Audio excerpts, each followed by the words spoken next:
Ya, entonces necesitamos esta bomba. ¿Por qué bomba? Porque gasta energía directamente, ¿cierto? Gasta ATP. Una disociación de un fosfato permite obtener la energía para poder transportar protones. Estas protones aquí no está, pero se obtienen gracias a la hidroxilación de agua. Entonces, se obtiene un ion hidroxilo y un protón que se libera y utiliza entonces un ingreso de potasio para compensar esa carga del protón. Entonces, libera protones e ingresa potasio. Ahora, ¿cómo nos podemos deshacer de este potasio? Que aquí tampoco está, pero bastante lógico. No sé si, ¿qué me puede decir eso? Porque la célula no puede llenarse de cargas positivas. La bomba de La potasio. bomba sodio-potasio, ¿cierto? Claro, la bomba sodio-potasio se encarga de restablecer la osmolaridad. Bueno, y también se genera gran cantidad de bicarbonato que es transportado luego a través del sistema venoso. Por lo tanto, es normal encontrar, ¿cierto?, que la sangre venosa que proviene de la región del cuerpo y el fondo del estómago presente un pH más ácido o más básico. La sangre venosa que proviene del estómago en proceso de digestión, claramente, cuando se está produciendo el ácido clorhídrico. Más básico, ¿no? Más básico, claro, porque hay mayor cantidad de bicarbonato. El pH venoso es normalmente cercano a 7,45, entonces podríamos encontrarlo un poquito más alto que eso. Hay algunos otros antecedentes. Bueno, los reguladores, aquí los vemos, ¿cierto? Son los típicos reguladores que son los mismos que vemos acá. Por ejemplo, vemos esta acetilcolina. La acetilcolina, ¿quién estaría secretando acetilcolina para permitir la liberación de ácido clorhídrico? O sea, liberación de protones y cloruro. ¿Quién estaría a cargo de esta producción de acetilcolina? ¿El nervio vago? De hecho, uno de los principales reguladores, ¿cierto? Es el nervio vago, el neumogástrico, el décimo par. Si somos más precisos, ¿cierto? Queremos ser un poco más cercanos a la regulación, hay unos plexos que son propios del tubo digestivo. Se llaman, bueno, tienen un nombre, plexo submucoso y el plexo mientérico. O de Auerbach, no sé si lo vieron así, plexo mientérico de Auerbach. O el submucoso de Meissner. ¿Cuál sería entonces el plexo que estaría más directamente relacionado con la secreción?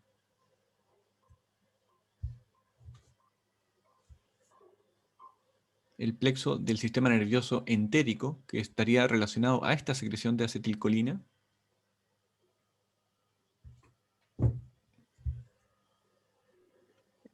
Dijo que el nervio vago regulaba qué cosa.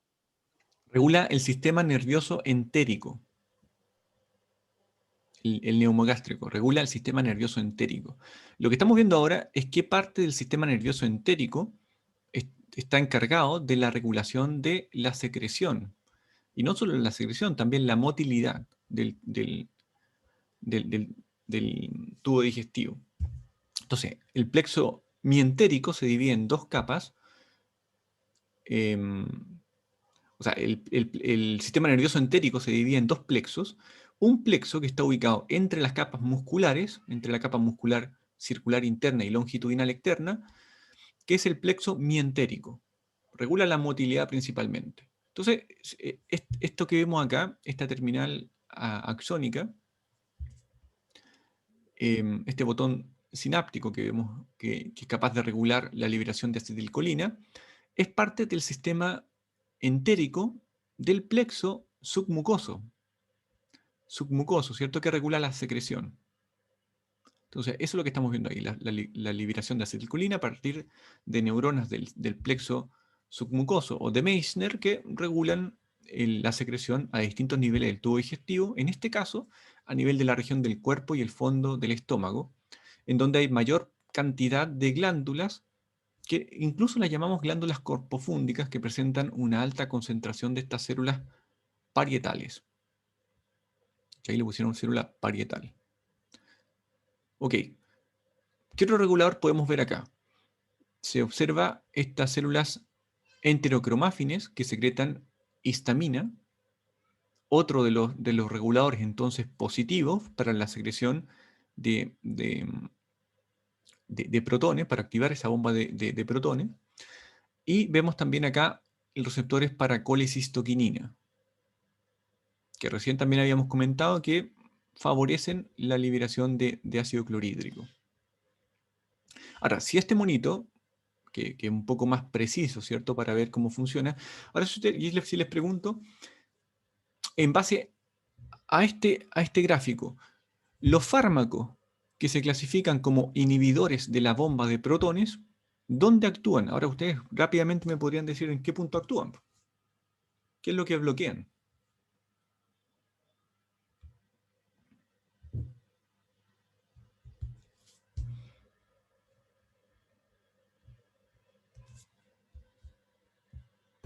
Los canales de sodio-potasio. No, de el canal de protones. Es una bomba en realidad. Hay canales también, fíjense, ahí está el canal de cloruro, y este se mueve por gradiente solamente. No, no, aquí no hay problema con el cloruro. Pero este este es una bomba, ¿cierto? La bomba, claro, tiene gasto energético. Omeprazol, por ejemplo, que aquí es uno de los ejemplos y de los más utilizados inhibidores de la bomba de protones, lo que hace es inhibir directamente esta bomba de protones. Entonces, por lo tanto, no actúa liberando protones a los canalículos y no se forma ácido clorhídrico. Simplemente entonces lo inhibe. Aquí hay otro que es la ranitidina, que tiene efectos a nivel de receptores de histamina. También tiene un efecto, no es un efecto tan potente como lo vemos directamente en el omeprazol, porque sabemos que también esta bomba está siendo controlada por otros mecanismos, ¿cierto? No solamente por el receptor de histamina. Y bueno, y hay otros fármacos que son antiácidos que no tienen un efecto directo sobre la secreción de ácido clorhídrico, sobre esa liberación, sino que lo que hacen es estabilizar el pH. Bueno, tenemos varios ejemplos acá. Las regulaciones, en este caso se ve bastante bien. Fíjense acá, lo habían comentado, el nervio vago, el neumogástrico, ¿cierto? El 10º par de los pares craneales, regula a través de acetilcolina la liberación. Lo habíamos visto acá. Ahora, lo que falta en este gráfico solo que es a través del sistema nervioso entérico, porque es a través del plexo submucoso, pero lo demás totalmente bien. Vemos las enterocromáfines que liberan histamina, ¿cierto? Pueden estar siendo inhibidas por estas células D.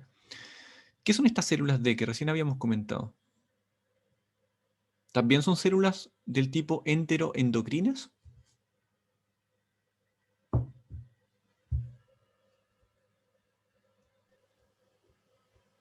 Las células D.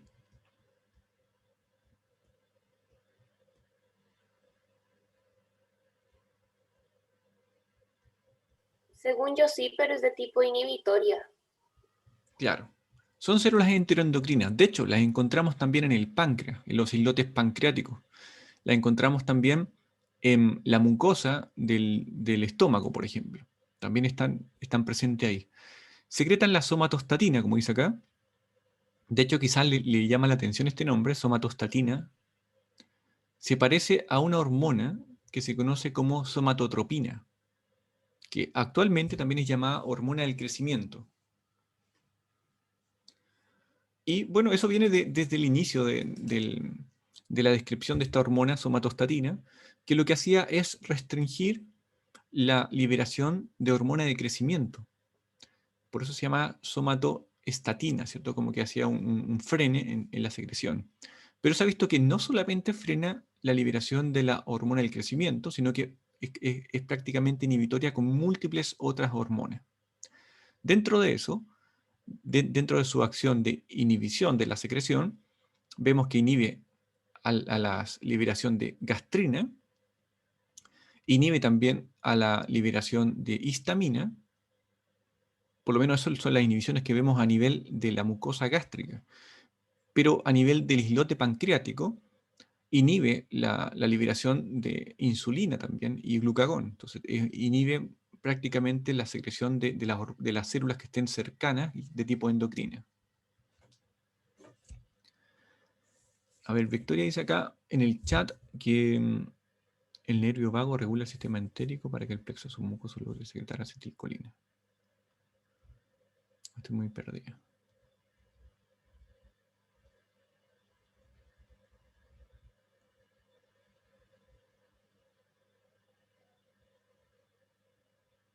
Claro, hay un control intrínseco de la motilidad y la secreción gástrica. Ese control intrínseco es gracias al sistema nervioso entérico. Seguramente tienen que haberlo revisado, incluso en histología ven dónde está ubicado. Pero este control intrínseco está siendo regulado también de manera extrínseca, ¿cierto? Está siendo regulado también por mecanismos del sistema nervioso periférico, y aquí participa de todas formas, ¿cierto?, el nervio neumogástrico para el control de la actividad del tubo digestivo. Entonces, el neumogástrico, que es uno de los principales, va a participar en la regulación de parte de este sistema nervioso entérico. Y aquí lo podemos ver. En el resumen está bastante bien, porque el vago finalmente es el que regula la liberación de acetilcolina. Ya, vamos a seguir mirando algunas cositas del caso, ¿cierto? Dice, aunque, bueno, esto funciona bastante bien. Presenta mejoría con inhibidores de la bomba de protones. Entonces, ¿cómo podríamos asociar la acción que tiene la inhibición de la bomba de protones con la reducción del dolor del epigastrio? Bueno, esas son preguntas que nos podemos comenzar a plantear. Vamos a dejar esto. A ver si lo podemos pegar en la otra hoja para que no lo perdamos, por si nos puede servir.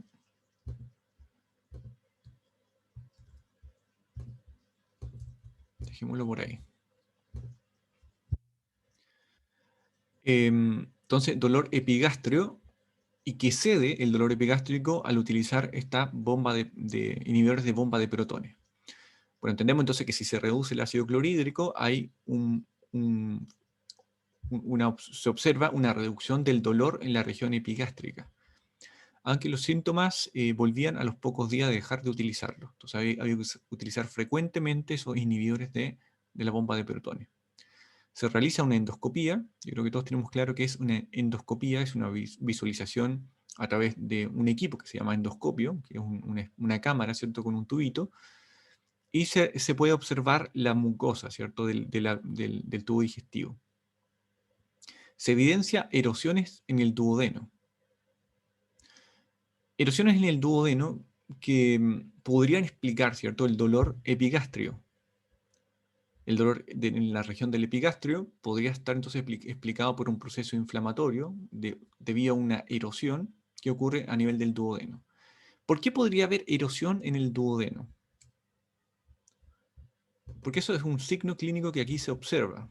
Erosión en el duodeno.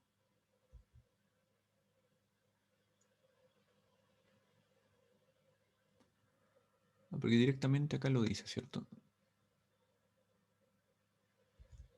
Claro, tiene erosión duodenal. Ya, entonces, ¿a qué se puede deber esta erosión del duodeno?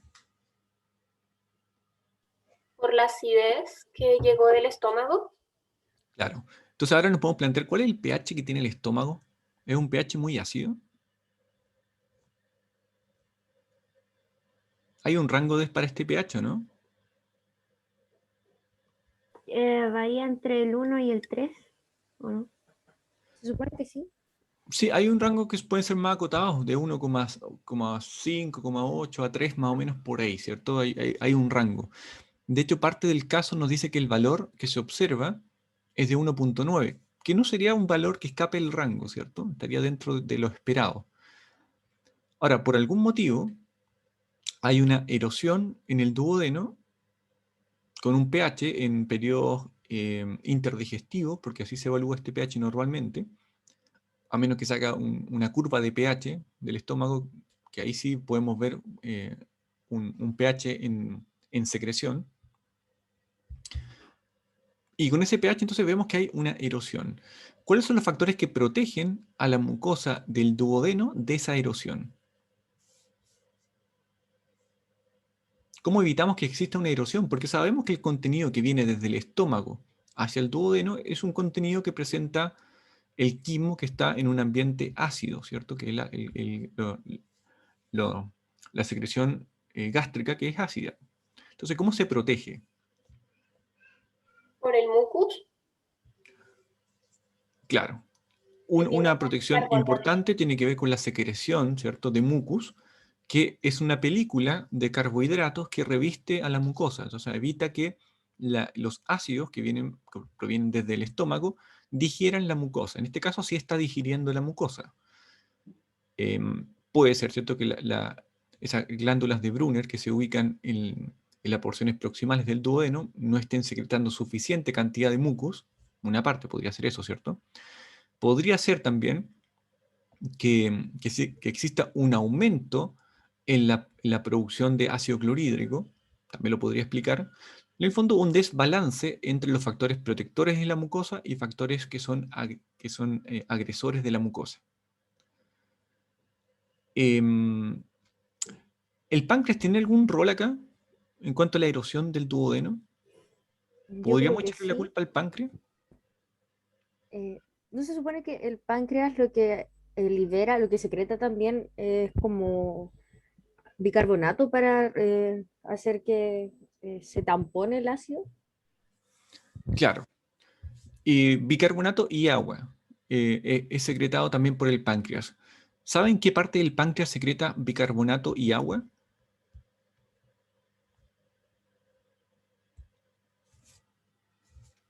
Las células acinares. Lo que pasa es que las células acinares directamente no, secretan zimógeno, pero parte del conducto, los conductos secretan también agua y bicarbonato, secretan esas dos elementos. Entonces sí le echamos la culpa acá, o más que la culpa, ¿cierto? El beneficio de secretar agua y bicarbonato al páncreas de tipo exocrino, que estaría formado por estos acinos pancreáticos serosos, ¿sí? Parte del conducto excretómero principalmente participa en esa secreción de bicarbonato y agua. Ok. De hecho, si quiero investigar un poco sobre la alteración en la secreción de agua, por ejemplo, nos encontramos con la enfermedad fibrosis quística. No sé si alguien la conoce, en donde hay una alteración de un transportador de cloruro y la secreción es más espesa y forma quistes que obstruyen la secreción pancreática. Provoca una enfermedad fibroquística del páncreas. Entonces ya sabemos, el bicarbonato y el agua es un aporte del páncreas que también está siendo regulado por la actividad de las células enteroendocrinas del duodeno. De hecho, también tienen esa capacidad. Pueden generar, por ejemplo, la secretina, aumentar la secreción del páncreas para favorecer la liberación de bicarbonato, ¿cierto? La secreción biliar también. La colicistoquinina tiene un efecto similar. Y de esa forma, entonces, el bicarbonato estabiliza el pH a nivel duodenal. El bicarbonato, el agua y el mucus que protege, ¿cierto? Todos esos elementos son protectores. Bien, de todas formas, esta paciente presenta esa erosión duodenal. Algunos de estos mecanismos de regulación están siendo alterados. Mucha producción de ácido clorhídrico, poca protección de la mucosa, son algunos de los posibles culpables, poca secreción pancreática, podría ser también culpable por la baja participación del bicarbonato y el agua. Incluso la vesícula biliar secreta concentraciones, bueno, de sales biliares, ¿cierto?, que emulsionan las grasas, tienen también una concentración de agua que generalmente es un poco baja, pero también algo va a estabilizar el pH. El Helicobacter pylori negativo. Este factor es bastante importante en este caso, porque muchos de estos signos y síntomas podrían estar asociados a la presencia del Helicobacter pylori. ¿Alguien investigó o tiene alguna idea cómo contribuye este Helicobacter pylori a alguno de estos signos y síntomas que presenta el caso? ¿Qué es lo que podría hacer el Helicobacter pylori? Para no entrar en mucha profundidad, ¿cuáles son los efectos que genera a nivel de la mucosa? Era úlceras, ¿o no? Claro, provoca úlceras gástricas, pero ¿cuál sería su mecanismo?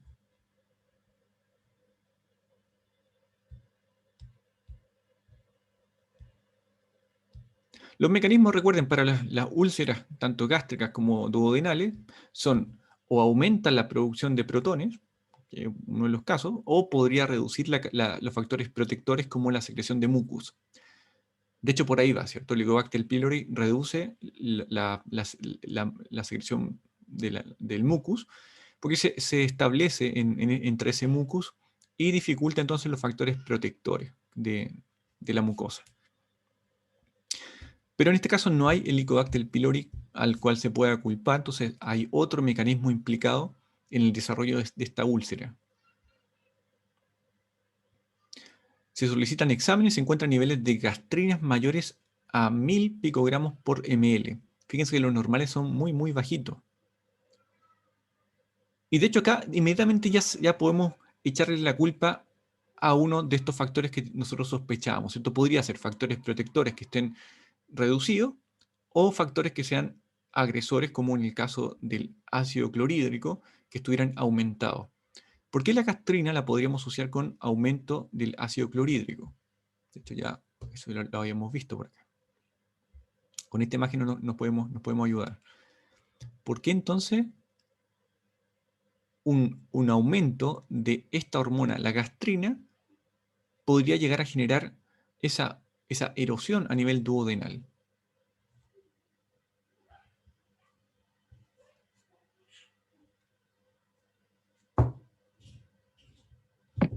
Porque estimula la bomba. Estimula la gastrina, bueno, estimula la producción, ¿cierto?, de ácido clorhídrico. Eso ya lo hemos conversado, está bastante claro, yo creo. Pero esas células G no trabajan por sí solas, ¿cierto? Hay un sistema detrás que las regula. De hecho, acá vemos algunos de los reguladores como la somatostatina, pero también hay otros reguladores de la secreción de gastrina. Por lo tanto, algo está fallando respecto a la regulación de la secreción de la gastrina. Y una de las cosas que puede ocurrir en algunos casos es que existan tumores que produzcan grandes cantidades de gastrina de forma no controlada, ¿cierto? No están siendo controladas de forma endocrina, esos tumores. Esos se conocen como gastrinomas. Y eso podría ser la explicación. De hecho, vemos en el caso, si lo vemos acá, se analiza el pH gástrico, bueno, eso ya lo vimos, un pH que está dentro del rango normal, se realiza una gammagrafía. Esto es más específico porque se ha visto que los gastrinomas presentan alta concentración de receptores de somatostatina. Y si se utiliza entonces un examen que determine por gammagrafía la presencia de esos receptores, podríamos ubicar este tumor llamado gastrinoma, que es muy difícil de observar por distintos métodos. Por ejemplo, por radiografía no se observan los gastrinomas, que normalmente están asociados o a la mucosa gástrica, o podrían estar en el páncreas también. Acá observaron un depósito patológico del radiotrazador que estaba marcando entonces el receptor de somatostatina, que en el fondo nos dice que hay presencia de un gastrinoma. Se diagnostica entonces este gastrinoma. Y en este caso el gastrinoma explica, ¿cierto?, que existe un aumento de la producción de ácido clorhídrico que no es compensado por los factores protectores a nivel del duodeno proximal. Factores protectores que son producción de mucus, a nivel de la mucosa, ¿cierto? Secreción también del páncreas que protege por el bicarbonato también, y la detención de la bomba pilórica. Porque un mecanismo, ¿cierto?, que también activa la detención de la bomba pilórica es el pH presente a nivel del duodeno. Un pH cercano a 3,5 incluso, obviamente más bajo, un efecto más potente, va a detener el vaciamiento gástrico por la secreción, por ejemplo, de colicistoquinina, que es uno de los protectores, ¿cierto?, de esa mucosa, porque detiene el vaciamiento gástrico. Ok, entonces yo creo que más o menos está el caso bien. definido. Vamos a ver un poco las preguntas, porque algunas de las preguntas quizá ya las pudimos resolver. Bueno, la actividad es que ustedes hubieran resuelto todo el caso, pero acá bueno, falló el tema de la separación de los grupos. Veamos el caso acá. Hay entonces una serie de preguntas. La primera dice, ¿qué son los inhibidores de la bomba de protones y cuál es su mecanismo de acción? Eso ya lo vimos, ¿cierto? Por acá estaba. De hecho, creo que habían puesto aquí está también cuáles son algunos de los fármacos, algunos que inhiben directamente la bomba de protones, otros que tienen otros efectos similares, pero en los tres casos, ¿cierto? Lo que hace es disminuir los factores que son irritantes del ácido clorhídrico. La pregunta 2 es, ¿cuál es la relación entre la acidez gástrica y las erosiones duodenales? Yo creo que esto también ya lo hemos conversado. Vamos a pegarlo por acá, esa pregunta. Entonces, ¿cuál sería la relación entre las acidez gástricas y las erosiones duodenales? Explique el mecanismo fisiológico de protección de la mucosa.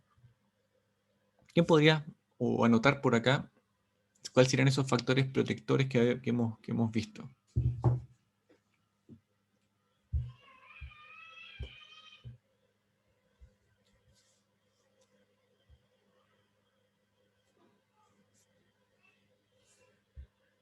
Mientras tanto, voy a copiar la otra pregunta.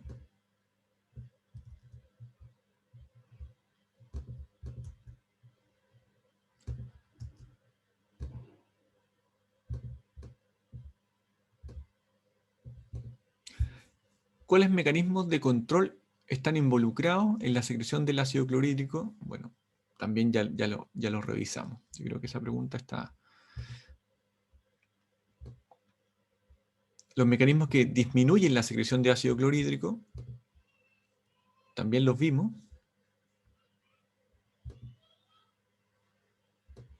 Las células que producen gastrina y qué estímulos permiten su liberación.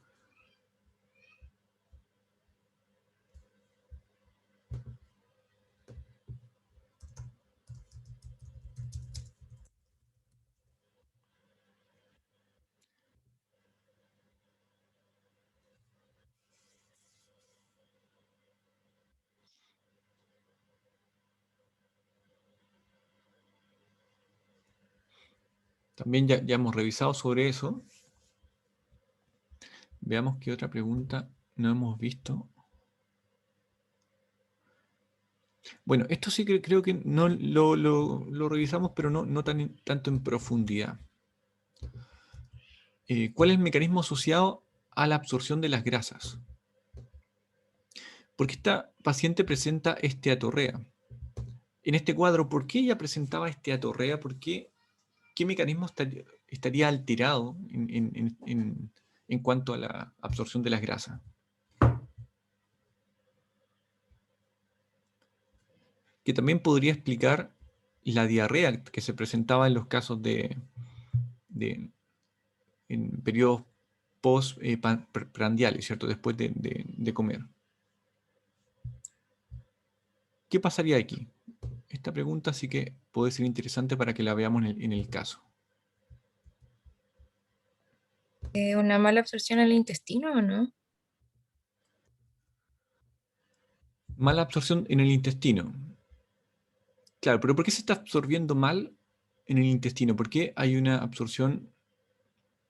Bueno, primero veamos cómo se absorben las grasas, ¿cierto? Lo primero. Ya vimos que la absorción de las grasas requiere, primero, una emulsión de ellas, ¿cierto? Y esa es una acción que genera las sales biliares, principalmente, que es producto de la secreción exocrina del hígado.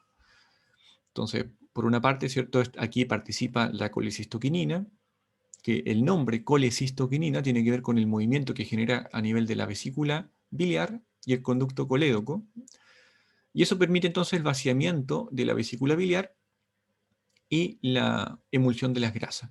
Después necesitamos que no solo estén emulsionadas, sino que las grasas estén reducidas en cuanto a su tamaño, y eso es un rol de la lipasa pancreática. Entonces, bueno, ahí también actúa la secreción pancreática, que también está siendo regulada, entre otras cosas, por la misma colicistoquinina, que tiene un efecto sobre el vaciamiento del páncreas exocrino. Ok, entonces tenemos lipasa pancreática, sales biliares, que permiten, ¿cierto?, la absorción de las grasas. En este caso, ¿con qué nos encontramos que podrían reducir ese mecanismo de absorción de las grasas? Primero, vemos que hay una erosión de la mucosa del duodeno. Por lo tanto, probablemente los mecanismos protectores y regulatorios, ¿cierto?, pueden verse afectados por ese proceso inflamatorio. Entonces, podría estar este mecanismo afectando la regulación de, por ejemplo, la bomba pilórica, o también podría verse afectado el mecanismo de secreción de sales biliares, o también el mecanismo de secreción del jugo pancreático. Entonces, claro, eso podría explicar parte de las consecuencias, que cuando se podría transformar en un ciclo virtuoso, ¿cierto?, de una agresión a la mucosa duodenal proximal, afecta los mecanismos que son capaces de proteger esa mucosa. Eso lo podría explicar. Bueno, ustedes están estudiando la fisiología, así que entender cómo se absorben las grasas es fundamental para después entender cómo se puede ver afectado este mecanismo de absorción, y si no se absorbe, nos encontramos con esteatorrea. En el caso de fallar, ¿cierto?, la secreción pancreática, no solo no se absorben las grasas, puede también ocurrir que no se absorban muchos otros nutrientes, provocando también cuadros de diarrea. Eso también podría explicarnos parte de la diarrea que ocurre en este caso. Puede ser una diarrea incluso osmótica, por muchos elementos que no se absorben, principalmente carbohidratos, podrían provocar una diarrea de tipo osmótica, por ejemplo. Bueno, vamos a seguir viendo las preguntas porque nos van a ayudar un poco a resolver algunos otros puntos del caso. Pregunta 7 dice, ¿cuál es el mecanismo asociado a la esteatorrea presente en el caso descrito? Yo creo que eso ya está más que claro. Aquí se refiere hacia el vaciamiento gástrico y cómo este proceso es regulado desde el estómago y desde el duodeno. Indique neurotransmisores y hormonas implicadas. Veamos este caso del vaciamiento gástrico.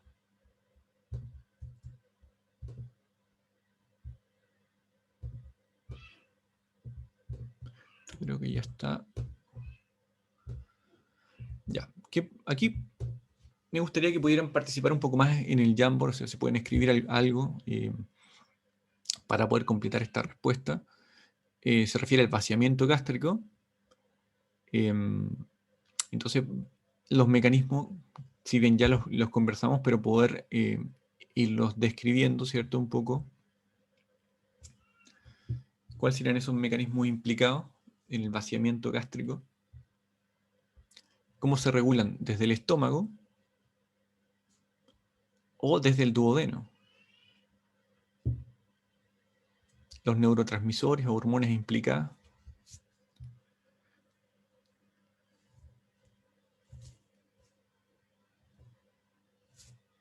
De hecho, esta es la última pregunta, así que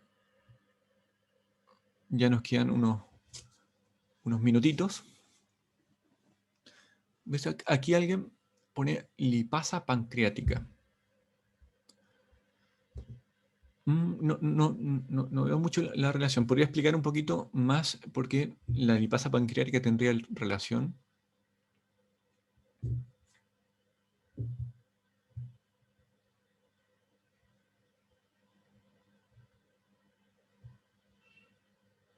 Primero veamos qué mecanismos favorecen el vaciamiento gástrico. Al principio, ¿cierto?, dijimos que sí, la presión de distensión de las paredes gástricas sí podrían favorecer el vaciamiento gástrico, eso sí podría pasar, pero en general nos va a provocar vómitos, por ejemplo, es más común que un aumento del vaciamiento gástrico hacia el duodeno. En general, no va mucho en ese sentido. Hay hormonas que sí pueden favorecer el vaciamiento gástrico, como por ejemplo la propia gastrina, que es capaz de tener un efecto a través de aumentar la motilidad gástrica. Al aumentar la motilidad gástrica, eso va a permitir que funcione la bomba pilórica, que va a permitir ese vaciamiento gástrico. También vamos a ver que hay otros factores que son duodenales, ¿cierto? Que son de los más importantes para reducir el vaciamiento gástrico, que es la presencia, ¿cierto?, de, por ejemplo, grasas a nivel del duodeno. Y la respuesta es a través de estas células que secretan colecistoquinina, que son este tipo de células enteroendocrinas, que van a frenar el vaciamiento gástrico. Entonces van a reducir la liberación de gastrina, por ejemplo, y de esa forma entonces se permite provocar una reducción de ese vaciamiento gástrico. Neurotransmisores implicados, bueno, la acetilcolina, por ejemplo, va a favorecer la motilidad gástrica. Entonces, por ese lado, sí estaría asociado con un aumento del vaciamiento. Y la histamina también tiene un efecto similar por las células enterocromáfines, entonces también estaría asociado a ese vaciamiento. Profe, ¿Sí? ¿y no está asociado también el péptido gastrointestinal? El péptido gastrointestinal también. Pero claro, le falta algo a ese nombre, es péptido inhibitorio gastrointestinal. Y de hecho, eso es lo más importante de esa hormona, porque lo que hace es inhibir también el vaciamiento gástrico. Y también es secretado por células enterocromáfines que están a nivel del duodeno. El volumen alimentario estimula... Claro, el volumen alimentario, como le estaba comentando, también es un factor que hay que considerar, pero no es de los más importantes. Los más importantes son los factores endocrinos y neuroendocrinos que están asociados a la motilidad gástrica. El volumen alimentario puede generar reflejo intrínseco, pero a nivel gástrico, como les digo, los más importantes serían los asociados al control neuroendocrino. Lipasa pancreática. ¿Podría explicarme por qué lipasa pancreática? A lo mejor algo nos estamos saltando acá.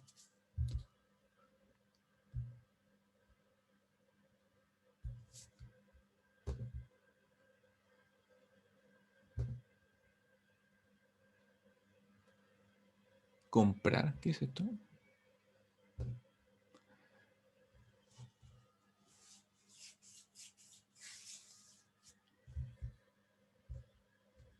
¿No? ¿Quién puso lipasa pancreática? Que nos podría explicar por qué esta podría favorecer o reducir el vaciamiento gástrico.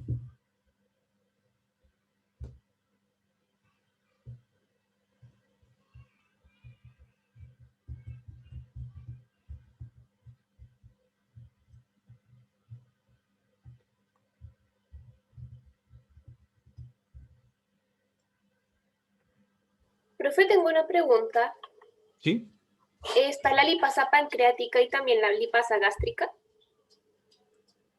¿O Lipasa gástrica. es lipasa gástrica?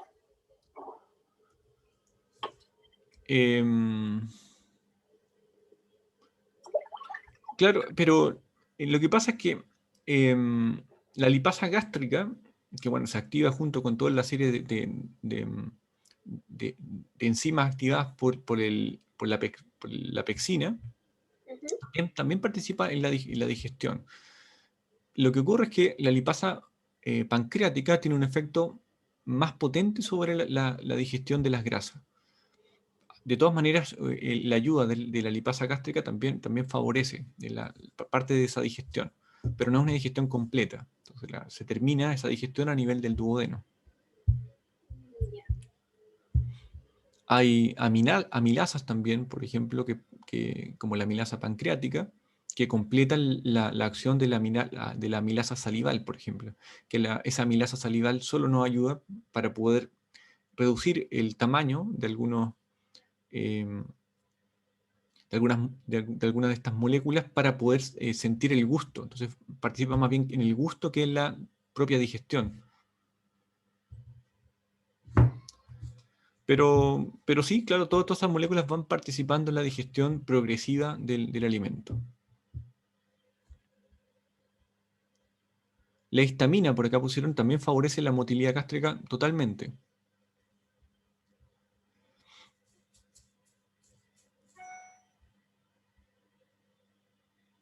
La secretina, por ejemplo, también tiene un efecto sobre la producción principalmente de pexinógeno, más que la producción de ácido clorhídrico. También participa en algo en la secreción pancreática.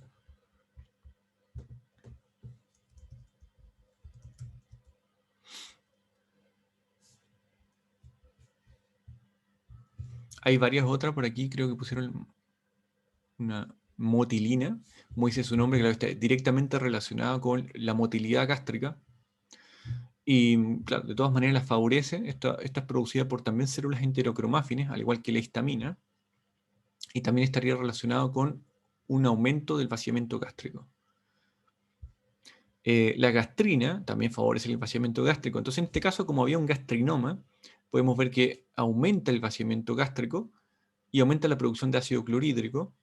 Eso entonces nos va a provocar una reducción de la digestión a nivel duodenal, que nos provoca diarrea, ¿cierto? Y un aumento de la erosión a nivel de la mucosa del duodeno. Profe, Entonces, la gastrina por sí sola puede provocar todos esos efectos que vemos en el caso. Profe, ¿Sí? ¿y la glucemia postprandial?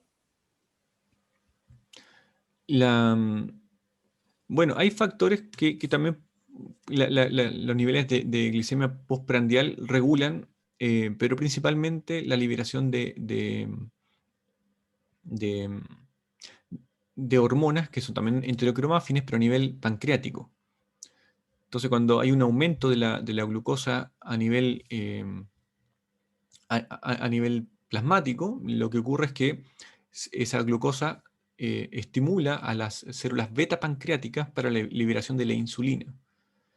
Entonces, claro, la insulina tiene un efecto importante a nivel de la incorporación de glucosa al tejido muscular, por ejemplo. También al tejido adiposo. Eso pretende reducir la glicemia, pero también tiene efectos hepáticos. Entonces, más bien, ese efecto postprandial de la glucosa tendría un efecto a nivel de las células enterocromáfines del islote pancreático, específicamente las células beta pancreáticas. Es el efecto principal más allá del vaciamiento gástrico, que es un fenómeno que ocurre más bien de forma local, ¿cierto?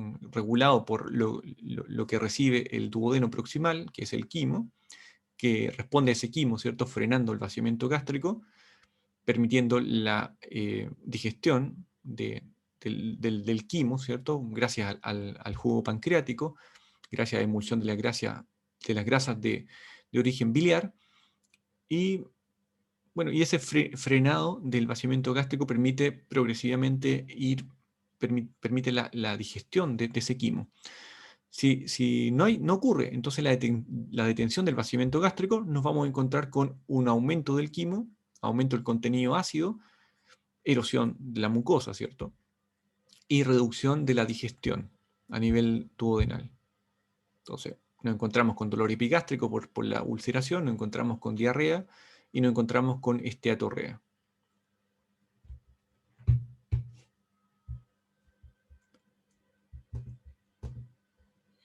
A ver, quiero ver una cosita más del caso. No sé si alguien buscó el caso en internet,